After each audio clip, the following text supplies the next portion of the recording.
नमस्कार मित्रांनो. या जगात एक सत्य आहे ज्यापासून आपण सर्वजण पळतो. आपण ते दुर्लक्ष करतो. त्याचे नाव घेण्याचेही भय वाटते. आणि ते सत्य म्हणजे मृत्यू. दी एंड. जेव्हा आपल्याला घराजवळून एखादी अर्थी शवयात्रा जाते तेव्हा आपल्या कानात एकच आवाज घुमतो, राम नाम सत्य है. आपण सर्वांनी ते दृश्य पाहिले आहे. पांढऱ्या कफनात गुंडाळलेला देह, 4 माणसे तो आपल्या खांद्यावर घेऊन जात असतात. पण तुम्ही कधी त्या पांढऱ्या कफनाखाली लपलेल्या त्या भयानक हकीकतेकडे बारकाईने पाहिले आहे का?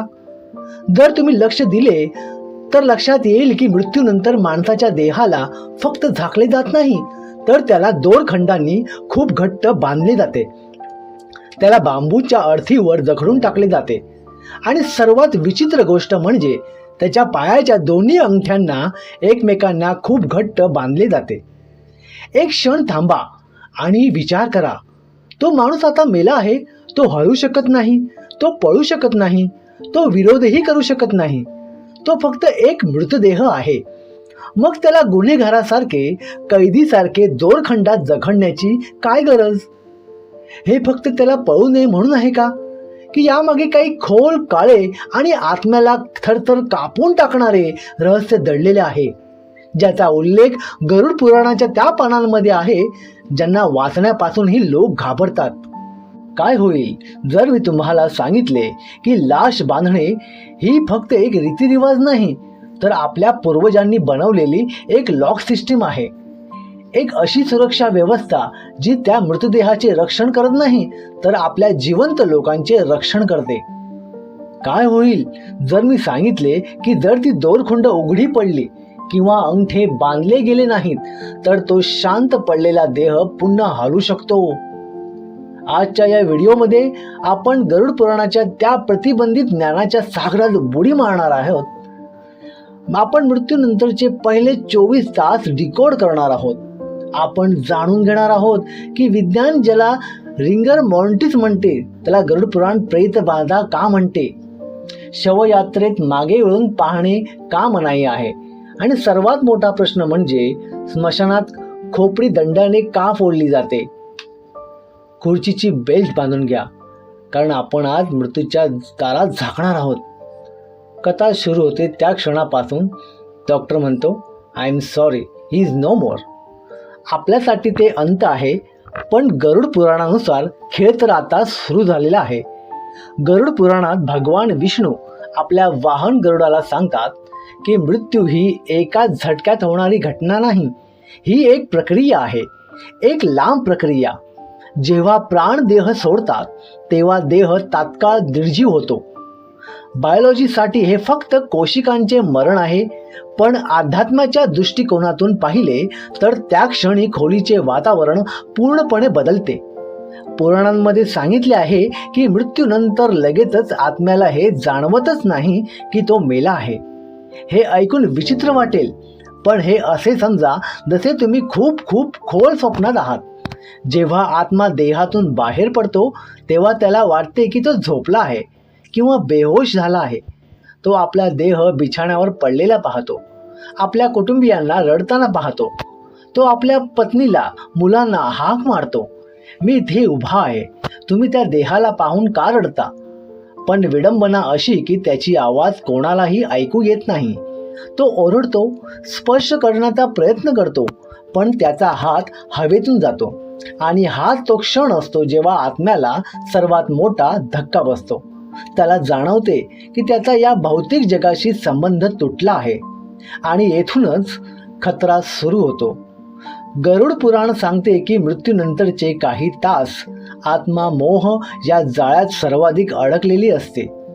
ज्या घरात त्याने 80 वर्षे घालवली, ज्या देहाला त्याने इतके खाऊपिऊ घालवले, तो इतक्या सहज कसा सोडू शकतो? आत्मा गोंधळून जातो. त्याला वाटते की जर पुन्हा त्या पडलेल्या देहात शिरले तर कदाचित तो पुन्हा जिवंत होईल. याच कारणाने देहाला तात्काळ बांधले जाते. आता प्रश्न असा आहे की देहाला कुठूनही बांधता आले असते, पण पायाच्या अंगठ्यांना एकमेकांना जोडून बांधणे का आवश्यक आहे? यामागे गरुड पुराण आणि योग विज्ञानाचा खोल संबंध आहे. आपल्या देहात 72,000 नाड्या असतात, ज्यामध्ये प्राण ऊर्जा वाहते. योगशास्त्र सांगते की प्राणाचा प्रवाह पायांपासून डोक्याकडे आणि डोक्यापासून पायाकडे एका सर्किटमध्ये चालतो. मृत्यूनंतर ही ऊर्जा बिखरू लागते, पण काही अवशेष ऊर्जा राहते. पायाच्या अंगठ्यांना बांधणे म्हणजे त्या सर्किटला शॉर्ट करणे. हे एक प्रकारचे एनर्जी लॉक आहे. जुन्या काळातील ऋषीमुनी जाणत होते की जर पाय मोकळे सोडले असते तर आत्म्याला आपल्या जुन्या देहात परत येण्याचा मार्ग मिळू शकतो. अंगठे बांधून आपण प्रतिकात्मक आणि ऊर्जेच्या स्तरावर आत्म्याला संदेश देतो की हा दरवाजा आता बंद झालेला आहे, आता तू या देहाचा वापर करू शकत नाहीस. पण गोष्ट फक्त आत्म्याच्या परत येण्याची नाही, गोष्ट यापेक्षाही खूप भयानक आहे. ती म्हणजे दुसऱ्या शक्तींचा धोका. गरुड पुराणाच्या प्रेतकल्प अध्यायात एक भयंकर चेतावणी आहे. हे विश्व इतकेच नाही जितके आपल्या डोळ्यांनी दिसते. आपल्या आजूबाजूच्या हवेतच अनेक अदृश्य शक्ती आहेत ज्या देहाच्या शोधात असतात. यांना आपण अतृप्त आत्मा, पिशाच किंवा नकारात्मक शक्ती म्हणू शकतो. कल्पना करा, एखादे सुंदर घर रिकामे पडले आहे आणि दरवाजा उघडा सोडला तर आसपासचे चोर, उचट्टे किंवा कोणताही आवारा व्यक्ती त्यात शिरून कब्जा करू शकतो. तशीच परिस्थिती ताज्या मृतदेहाची असते. खरा मालक गेला, देह रिकामे पडले आणि हाच तो वेळ असतो जेव्हा स्मशानाची वासना आणि मृत्यूची गंध येऊन त्या देहाकडे नकारात्मक शक्ती आकर्षित होतात. शास्त्रांचे मत आहे की जर शव बांधला नसेल, रक्षासूत्रांशिवाय सोडला तर एखादी दुष्ट शक्ती त्या रिकाम्या देहावर कब्जा करू शकते. याला प्रकाय प्रवेश म्हणतात. इतिहासात आणि लोककथांमध्ये अशा अनेक घटना नोंदवल्या गेल्या आहेत जिथे मुर्दा अचानक उठून बसला, पण त्याचं वर्तन त्या व्यक्तीसारखे नव्हते. तो हिंसक होता, विचित्र होता. वैज्ञानिक याला पोस्टमॉर्टम स्पॅझम किंवा स्नायूंची आकस्मिकता म्हणतात, पण तंत्रशास्त्र याला पिशाच्च बाधा मानते.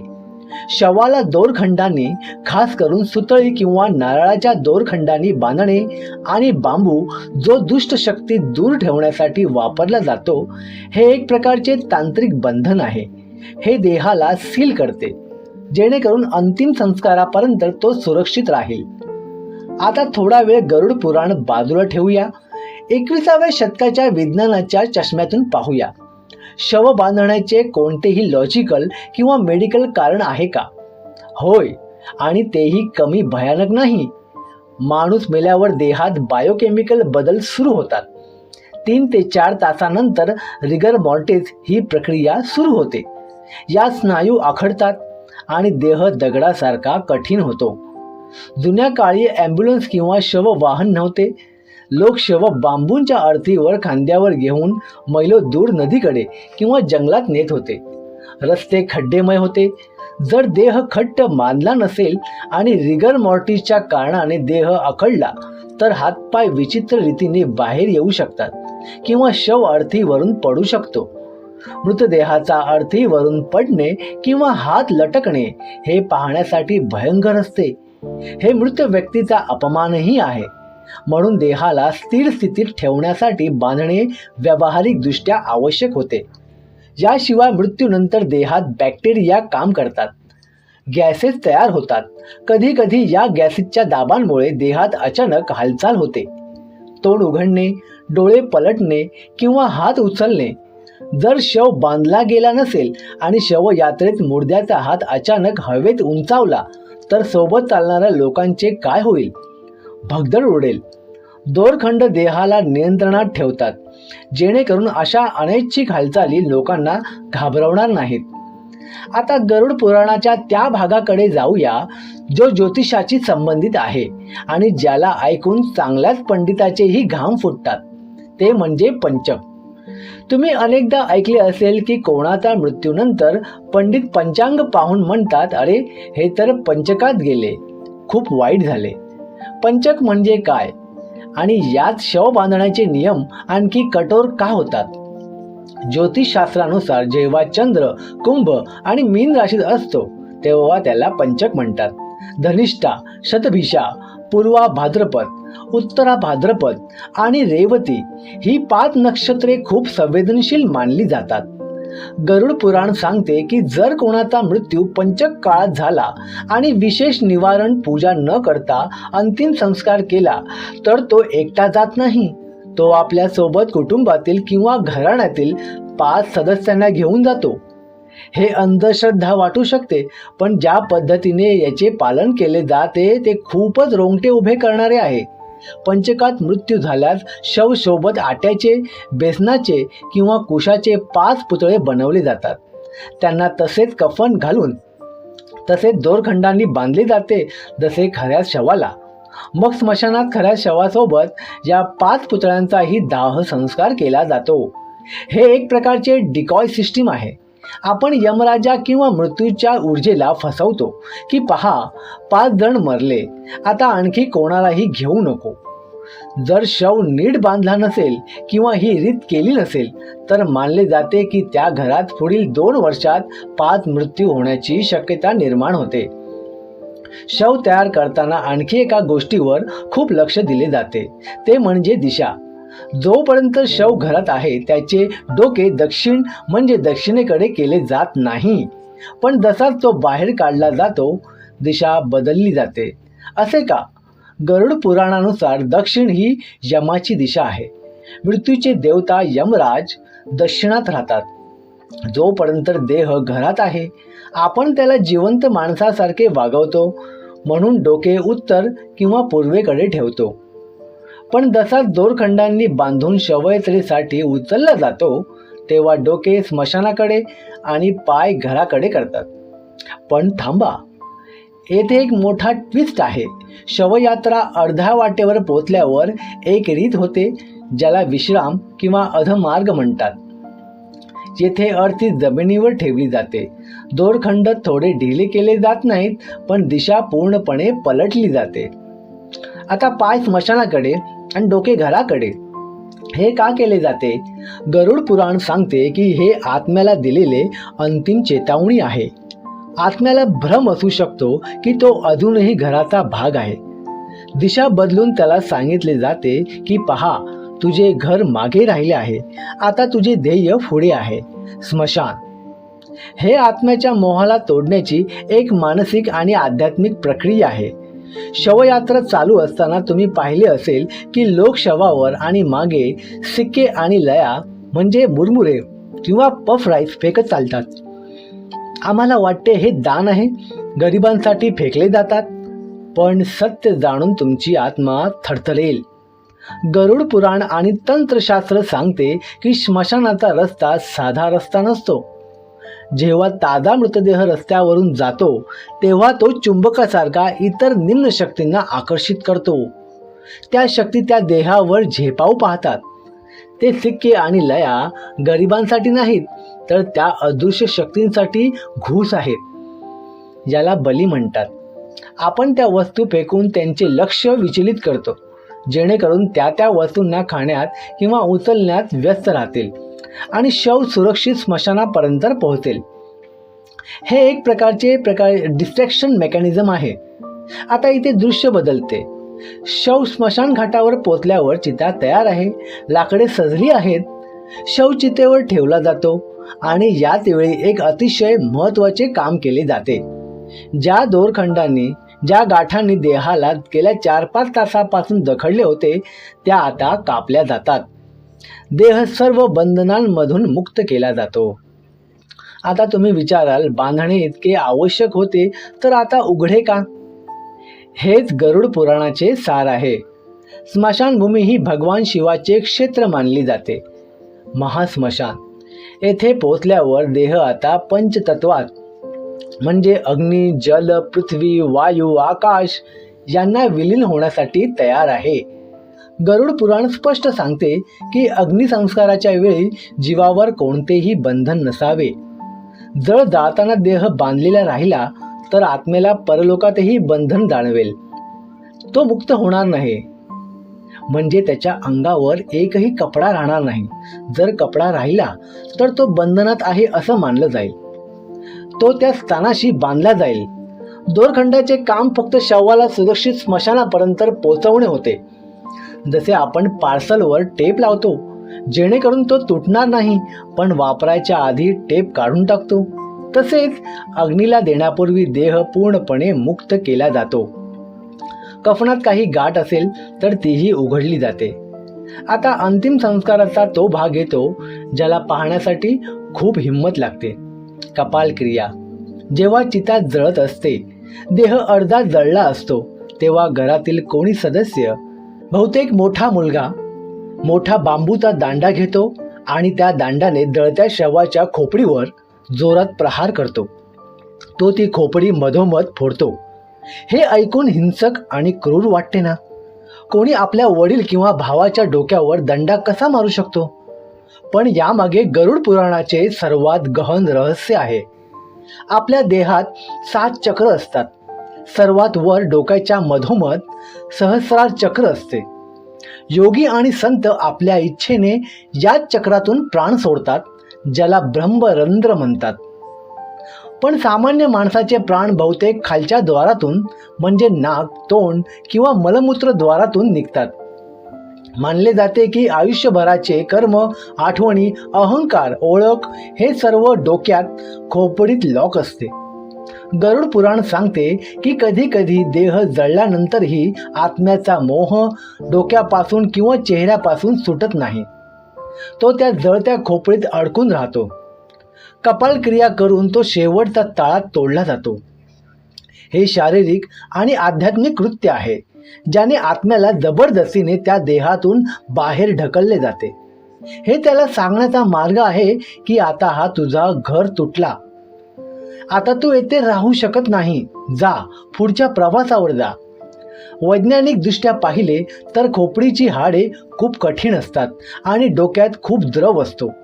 आगीच्या उष्णतेने आत भाप तयार होते आणि प्रेशर कुकर सारखी परिस्थिती तयार होते.